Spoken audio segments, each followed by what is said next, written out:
Hola a todos. Hoy les voy a contar una historia de un aparato que en los años 80, cuando la informática personal estaba dando sus primeros pasos, apareció uno de sus protagonistas y fue este computador, el TRS-80 Color Computer.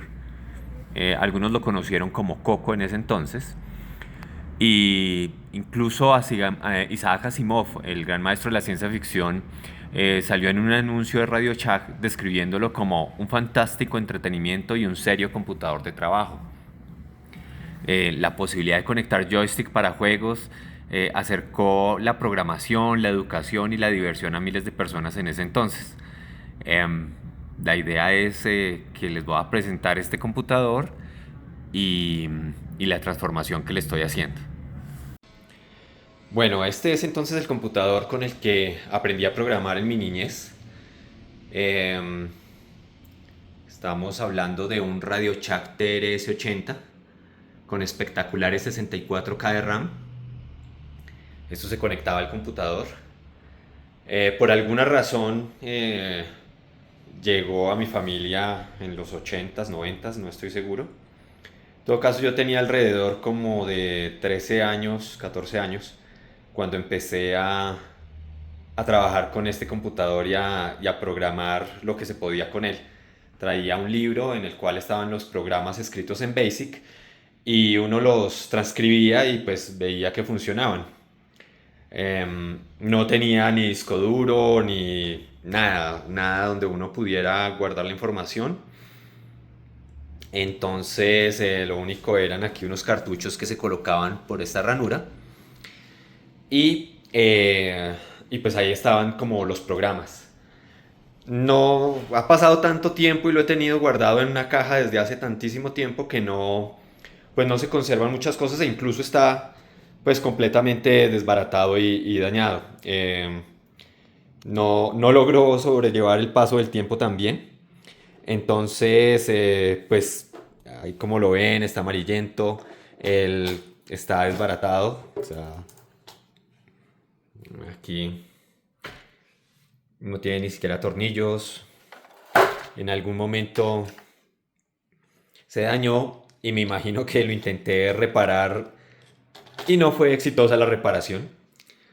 Entonces, pues ya lo que queda es solo historia, solo pues aquí, por ejemplo, miren esto tan curioso, de fábrica venía así, eso sí lo recuerdo perfectamente. Venía el chip con un pin levantado y soldado a la placa así. Entonces, esto también es de fábrica. Unas resistencias que están pasando de un lado al otro a través de una manguerita. Entonces me imagino que eran pues problemas de diseño que en su momento pues fueron pues sobrepasados con esto, ¿no? O sea, no podían volver a hacer la pieza, entonces pues simplemente lo corregían sobre el camino después de que la placa ya estaba hecha. Todo pues con componentes discretos, es decir, pues de tamaño grande. Eh, no como ahorita todo es microelectrónica. Eh, pues me refiero a los tamaños de los dispositivos. Esto era para conectarlo al televisor. Entonces uno sintonizaba el televisor en un canal y pues a través de una cajita uno podía conectar esto. Eh, en fin, hay muchas cosas que tiene este aparato que pues ya son demasiado viejas. Sin embargo, pues lo he cargado durante todos estos años. No lo he querido, no me he querido deshacer de él. Pero claramente es algo que a estas alturas es completamente inútil. Aquí, sí, la parte de conexiones y todo. Incluso aquí esto está pegado con cinta. Vamos a ver cómo miramos. Miren lo que les decía de conexión al TV. Ahí se seleccionaba si era por el canal 4 o por el canal 3. Eso era lo que se hacía antes. La conexión a la casetera era un cassette común y corriente. Era un cassette de audio normal, en donde se podían grabar las cosas. Am, Aquí había un puerto serial, nunca lo usé, no sé para qué era. Tenía la posibilidad de colocar los joysticks. Los joysticks son pues estos. Este sí recuerdo haberlo pintado porque había una versión de este computador que era de este color. Entonces, pues como ya estaba tan amarillo, yo lo pinté de gris hace muchísimo tiempo. Y pues este era el mando para poder jugar. Y el conector pues era de este estilo. Se conectaba entonces aquí y tenía dos, pues podían colocársele dos controles para los juegos. El botón de reset. Y pues nada, la conexión era normal, 110. Obviamente en ese entonces tampoco se tenían tomas con polo a tierra, entonces uno le arrancaba el polo a tierra. En fin, aquí hay mucha, mucha historia vieja de la computación. Y pues después de tanto tiempo me he decidido a hacer algo con él. De pronto algunos puristas pueden decir que lo que voy a hacer es un sacrilegio, que cómo voy a dañar una pieza de colección o tan vieja como esta. Pero pues la verdad no funciona y ya está bastante deteriorado. No, para mí no vale la pena restaurarlo. De hecho, en eBay se consiguen estos mismos equipos funcionales. Entonces, pues creo que no estoy rompiendo ningún código ahí. Y voy a intentar hacer algo. Voy a tratar de recuperar esta caja, tratar de recuperar también el teclado, que quede de alguna manera funcional. No sé todavía qué es lo que voy a hacer, pero pues ese es el objetivo de este video, ver qué hago y pues ver hasta dónde llego con esta cajita, qué le puedo hacer, qué se me ocurre, como para que no solamente sea algo que en este momento es un objeto sin ninguna funcionalidad y que permanece guardado en una caja, a volverlo a algo que pueda ser útil actualmente. Vamos a ver qué sucede.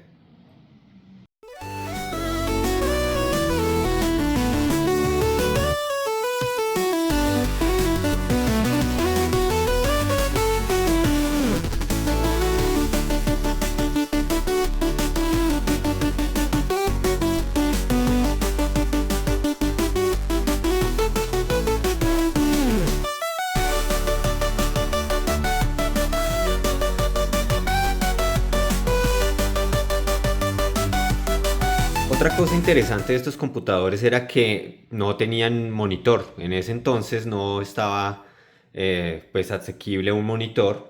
Entonces lo que se hacía era conectarlo directamente al televisor. Estos computadores que fueron los primeros como personales o para el hogar tenían esa funcionalidad. Entonces esta cajita de acá era la que generaba la señal para poderlo conectar al televisor. Entonces, uno lo que hacía en el televisor era sintonizar el canal 4 o 5 o 3 o 4, no recuerdo bien, ahorita confirmo. Y con esto era que uno seleccionaba el canal. Así que aquí se conectaba un cable a una cajita que nos permitía switchar la señal de la antena del televisor en vez de que fuera a utilizar la antena convencional que estaba en los techos de las casas, se redirigía a esta cajita y por medio de esto se seleccionaba el canal en el cual podía ser sintonizada la imagen del computador. Entonces, pues eso fueron las primeras formas de hacer asequible los computadores en el hogar. Acá encontré la cajita que les comentaba, la que permitía conectar al televisor el computador. Entonces, estos dos cables iban al televisor, a donde era la entrada de la antena aérea. O sea, estamos hablando de televisores de hace 30 años. Entonces se utilizaba antena aérea que se colocaba en los techos de las casas. Y aquí por este lado se le colocaba la antena, esa antena que les comento que estaba en los techos de las casas. Entonces era un cable muy similar a este, o sea, de hecho igual, y se conectaba aquí. Por el otro lado está este conector, que es el que va a este punto, ¿sí? Entonces era un cable de aquí a allá. Ya confirmé y en este caso este computador era canal 4 o 3. Entonces canal 4 o 3 eran los que se podían utilizar para sintonizar. Entonces esta cajita era súper clave para poder pasar de la conexión de la antena aérea que iba al televisor o pasarlo aquí, subirlo y que esto se conectara al computador. Esta cajita también se utilizaba para los Atari, esas primeras consolas que existieron, también usaban este tipo de cajita. Entonces, bueno, pues esta es la de este, por eso aquí dice computador, y pues uno cambiaba la conexión acá para que fuera fácil. Obviamente, pues si uno quería ver televisión, pues la tenía que pasar para acá y sintonizar en el televisor el canal que quisiera. Y para el computador, lo pasaba para este lado y solamente pues podía ver lo que había en el computador. Solamente se podía sintonizar el canal 4 o 3 según como uno configurara la placa. Pues esto es algo que también tengo por ahí desde hace años y también me pareció interesante mostrarlo. El concepto de estos computadores, como lo pudieron ver, es que todo estaba integrado en la misma caja. Entonces, esta es otra de las partes importantes. Este es el transformador que permite conectar de 120 voltios, o sea, la corriente normal del enchufe, y lo convierte a voltaje que sí pueda aceptar la tarjeta. Entonces, en este caso pueden ser diferentes voltajes, pueden ser 5, 12 voltios, etcétera. Eso depende ya del diseño del computador. Esto pues es pesado, esto es metálico y pues iba dentro del computador. Algo similar ha evolucionado a los adaptadores de los portátiles o a los adaptadores con los que cargamos los celulares. Entonces, pues con el paso del tiempo se ha reducido el tamaño de este tipo de componente que es el más crítico, que es el transformador, el que nos permite cambiar de un voltaje a otro. Entonces ya hay transformadores mucho más pequeños que funcionan de una manera un poco diferente y con eso se logra que esta pieza ya no sea tan voluminosa y tan pesada. Sin embargo, pues también era muy chévere que todo estuviera integrado dentro de la misma caja porque pues no habían componentes separados, sino todo se conectaba directamente a la toma y ya, era un solo elemento. Lo único separado era pues el monitor o el televisor en este caso.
Como ya tenemos el teclado limpio y listo para trabajar nuevamente, entonces la idea es hacerlo funcional para un computador actual.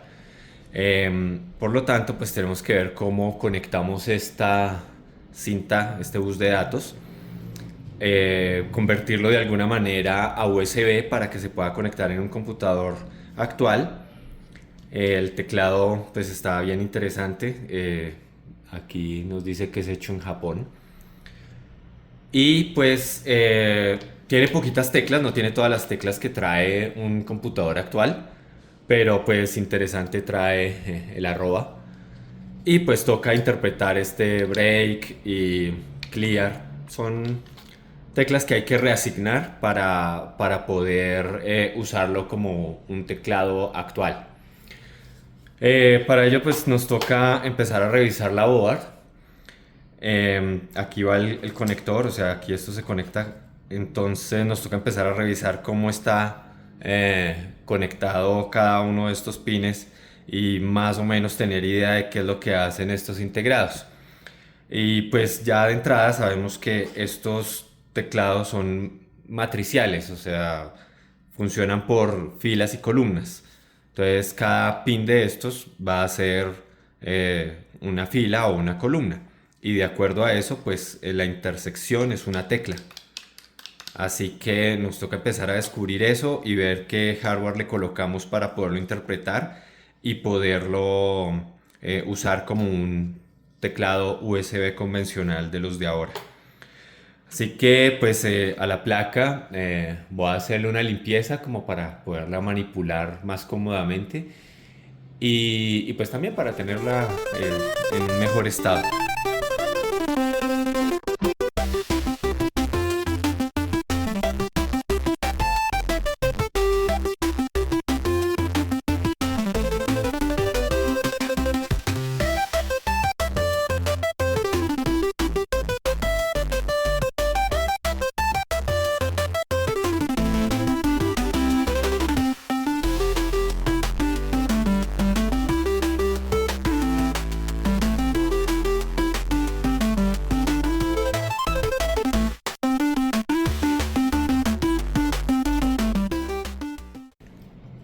Ya limpia la board, se puede apreciar mejor los componentes y las cosas y se puede manipular pues con más confianza.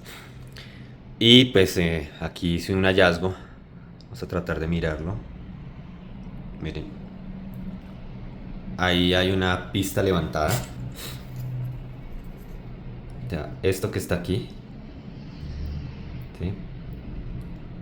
Es algo que no está bien, debería estar soldado aquí, o sea, esto es una pista que debería estar soldada aquí, pero por alguna razón se levantó, algún corto, alguna cosa. Igual no creo que haya sido ese el problema del daño, porque pues digamos que aquí en este punto no es tan crítico, pero sí, ahí uno empieza a encontrar varios detalles, varias cosas que pues tenía la tarjeta y pues el paso del tiempo también ha hecho que se degrade.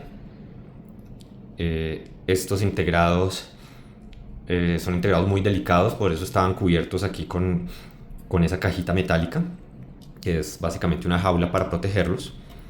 Estos integrados en ese entonces pues no se podían tocar ni pues evitar una manipulación que les pasara corriente estática porque se dañaban inmediatamente. Entonces por eso eran esas prevenciones de la cajita metálica.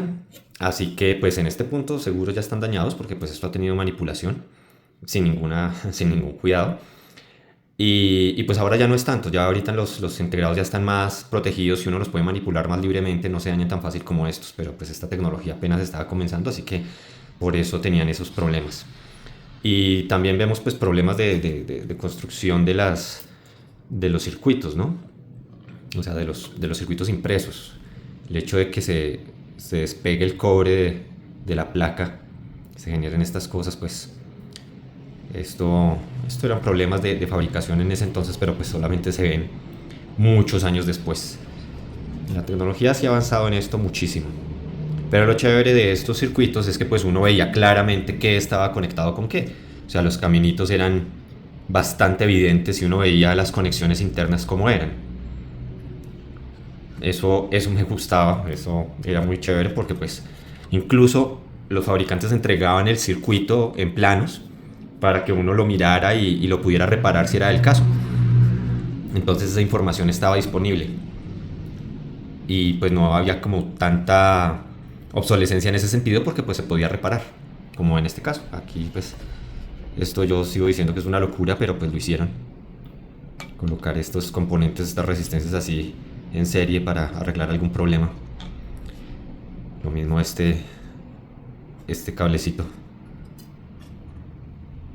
Entonces, bien, interesante ver todo esto. Y aquí es lo que quería revisar. Entonces, precisamente estos componentes, estas resistencias seguramente corresponden a las filas o columnas del teclado. Entonces, están conectadas aquí 7 resistencias y aquí hay otros 8 caminitos que van directo a este integrado.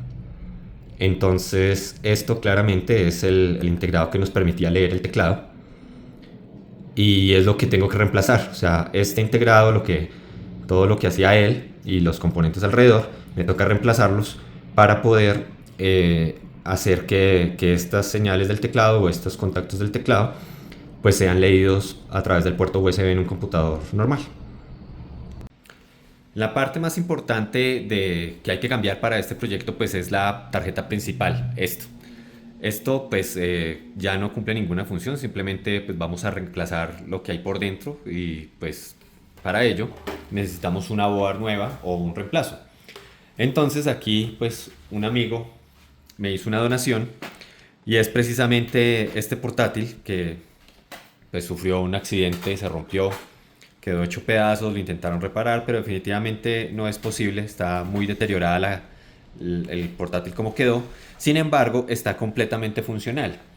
Entonces, esto básicamente, voy a retirar aquí la pantalla, básicamente es lo que yo necesito, la tarjeta principal, esto que está aquí, esto azulito. Aquí está el disco y la memoria, entonces pues queda perfecto para nuestro proyecto porque reemplaza en tamaño perfectamente la board, o sea que no hay que hacer ninguna adaptación especial dentro de la caja. De pronto pues habrá que colocar algunos tornillos y algunas bases para soportarlo, pero en esencia es muy adecuado, o sea, funciona muy bien. Hay que tener en cuenta que la diferencia es de 30 años en tecnología, entonces claramente pues la potencia que tenía este computador no se compara en nada con lo que tiene ahorita esto. Esto pues es muy superior con respecto a lo anterior y pues particularmente es un Core i5, que es un portátil que tiene un procesador reciente. Y pues aquí con su memoria, con el disco, pues va a tener un rendimiento que va a permitir correr cualquier aplicación actual. Lo mismo, pues ya tenemos los puertos USB, HDMI. Yo creo que este cambio va a ser perfecto para meterlo dentro de la caja y poder hacer que el computador pues vuelva a ser funcional o la caja vuelva a ser funcional. Entonces, cuento con esto, ya me toca empezar a mirar qué adaptaciones le hago, pero ya esta parte es fundamental para que se pueda lograr lo que quiero. Ahora sí vamos a pasar a la parte de pintura. Entonces preparamos con imprimante las carcasas y después le aplicamos una pintura gris para evocar al primer modelo que salió de este computador. Bueno, después de todo este trabajo, haber destapado, haber limpiado y pues pulido y pintado, pasamos de esto, que era lo que teníamos inicialmente en su estado original con ese color, y ahora retornamos a esto. Así es como quedó. Este es el primer paso, la carcasa pintada. Estoy satisfecho con el resultado, quiero que sigan viendo en la transformación lo que va sucediendo y en el siguiente video, en el siguiente episodio de esta transformación les estaré contando más.